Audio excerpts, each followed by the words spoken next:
Hello guys, and welcome back to yet another amazing, marvelous video. Today we have something extra special in store for all the horror fans. If you're aware of Stephen King's works, then today's video is a classic reminder for you that he never fails his fans. Back in the late 80s, he created a race of creatures who are more grotesque than your average entities from another dimension. These creatures are called the Tommyknockers. Yes, I know it sounds like they come knocking at your door, but they really don't. You'll be surprised to find out their ways of operation. In today's video, we're going to explore everything about these ugly and scary species. But before we go into our explanation, we have a very small request. If you like our content, please support us by subscribing to our channel. This is a small click for you, but for us it means a lot. Thank you. Now let's dive right into the video.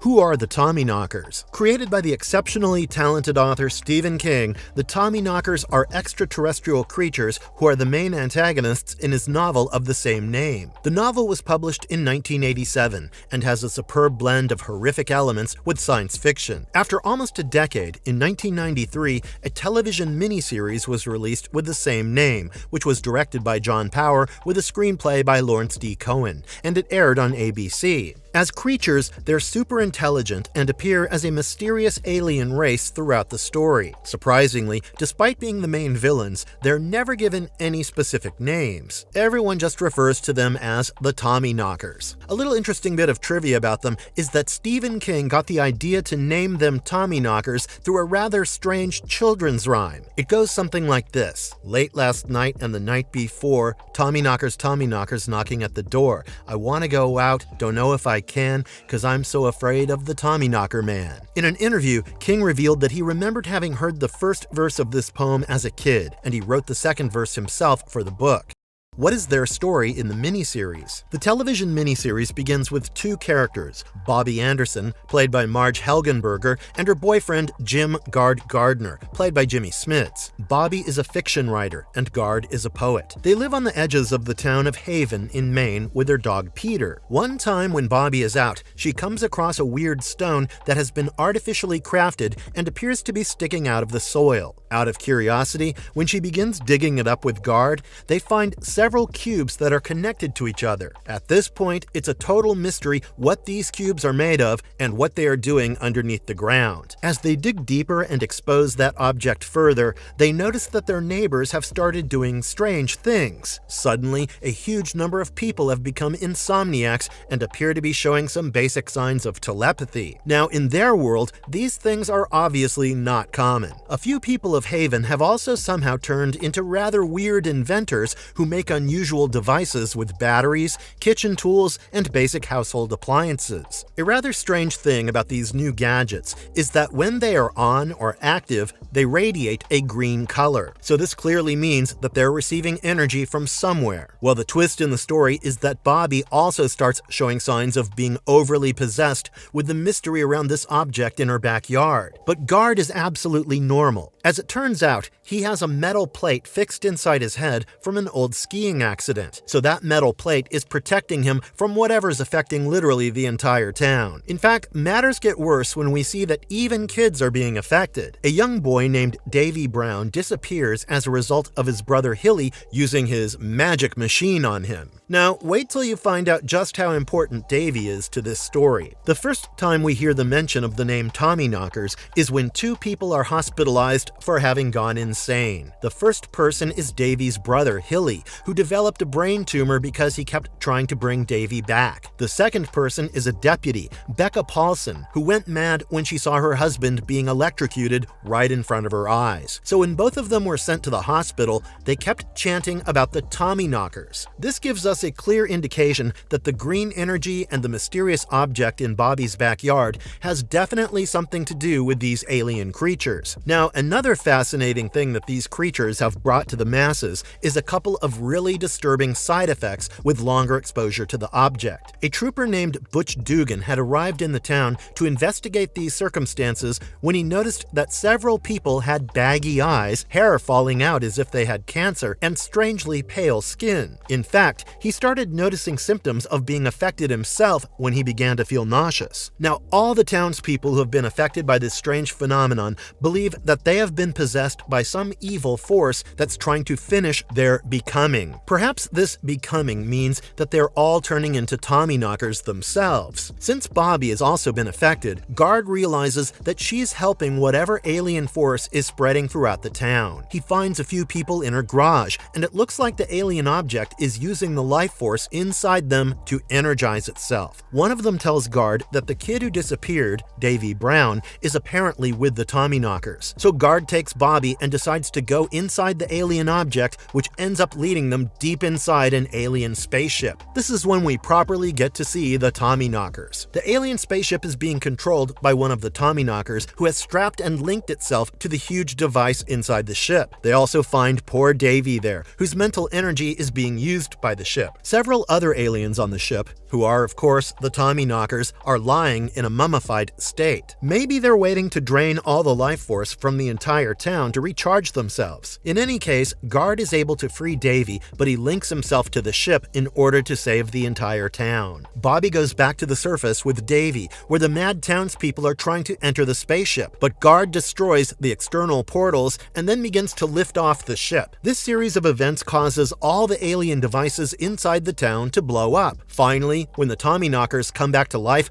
due to the liftoff and attack Guard, he explodes the entire spaceship from within and dies in the process.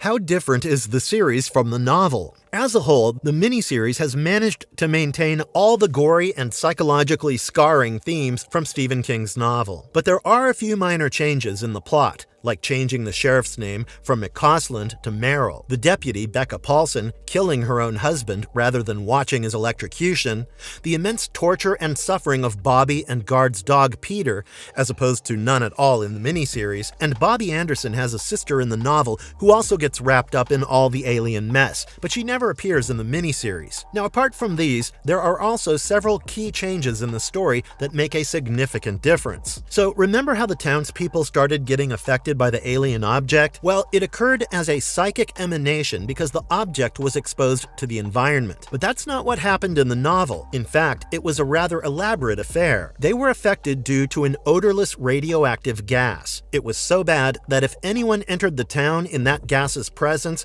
they would just immediately die due to radiation poisoning. In the miniseries, although the people started to show deeper side effects, it was basically their energy that was being sucked out by the alien spaceship. But in the novel, that gas was actually slowly turning the people into the Tommyknockers. Another noticeable difference was the level of side effects that the people were going through. So in the miniseries, either their hair was falling out or they were growing pale. But in the novel, King made far more grotesque things happen to them. The transformation had adverse effects on their body, so much so that their teeth would fall out along with their hair. Their skin would turn translucent, their reproductive organs would disappear, and even their blood would be congealed and turned green. Shrek much? Compared to the miniseries, the character of Davy Brown is not that important in the novel. In fact, he was rather insignificant to the story. He's merely teleported to an alien planet, and at the end of the novel, he automatically returns. A deeper difference also appeared in the context of the government. In the novel, the government body is shown to be rather corrupt and totalitarian in nature, but in the miniseries, this is hardly true.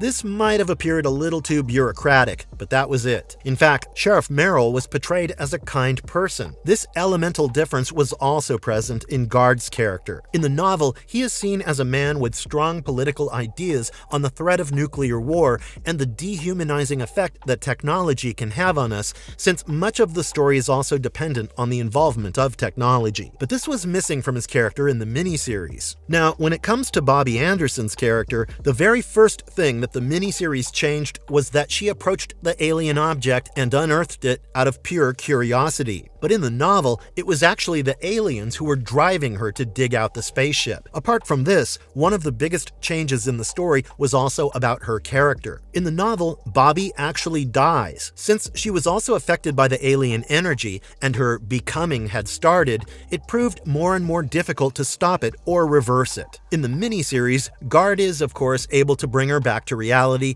and save her by approaching her emotions of love and sympathy. But in the novel, he had to kill her out of mercy because she was showing no signs of improvement and was being controlled by the aliens entirely. Another major change that occurred was was the fact that the Tommyknockers came back to life and started attacking Guard in the miniseries. But in the novel, even after the alien ship lifts off, they remain dead inside the spaceship. In fact, all the people of the town magically turned back to normal after the alien ship exploded, and none of them died. But in the novel, the liftoff caused a massive fire in the forest, which killed a lot of them. Even the ones who did manage to survive could not stay alive for a very long time, since they couldn't exist without the presence of the alien gas. The last major difference involved the government. Since some of the townspeople were still alive, the government agencies started imprisoning them and took whatever alien technology was left into their custody. In fact, they also killed a few of the people who had not completed their transformation or becoming. In the miniseries, none of this took place, obviously because the effects were reversed on all the people in the town.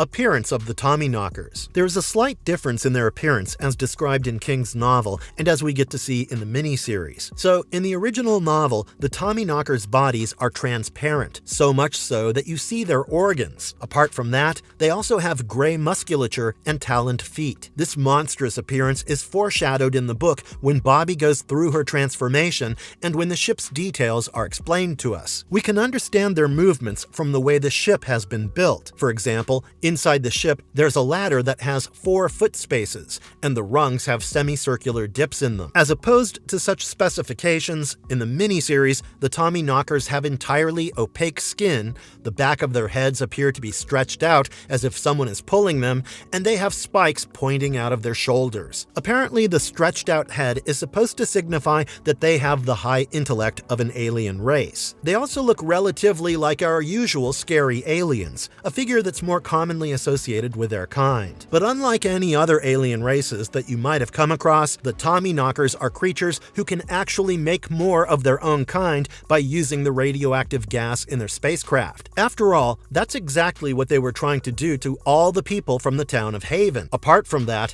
they're also quite the experts at inventing things since they do have high intellect. Once they become obsessed with something or someone, then there's no stopping them. They also have the ability to use telepathy in a wide range of ways. This is also evident in their obsession with controlling Bobby Anderson and the rest of the townspeople. Marvelous verdict. Well guys, with that we've come to the end of yet another marvelous video. The Tommyknockers look like horrifying creatures, and I definitely don't wish to be turned into one. It's absolutely fascinating how King came up with their abilities and all the science fiction lore around their workings. That radioactive gas sure sounds like a good invention for these creatures to keep expanding their race. So what about the Tommyknockers lore did you love the most? Did you like their version in the miniseries? Or would you like to see a newer adaptation of them? And what else from the Stephen King world would you like for us to explore? Let us know all about it in the comments down below. And if you liked this video, don't forget to hit the like and subscribe buttons on your way out. It means the world to us when you help us grow. Until next time, guys, it's goodbye. Have a good one.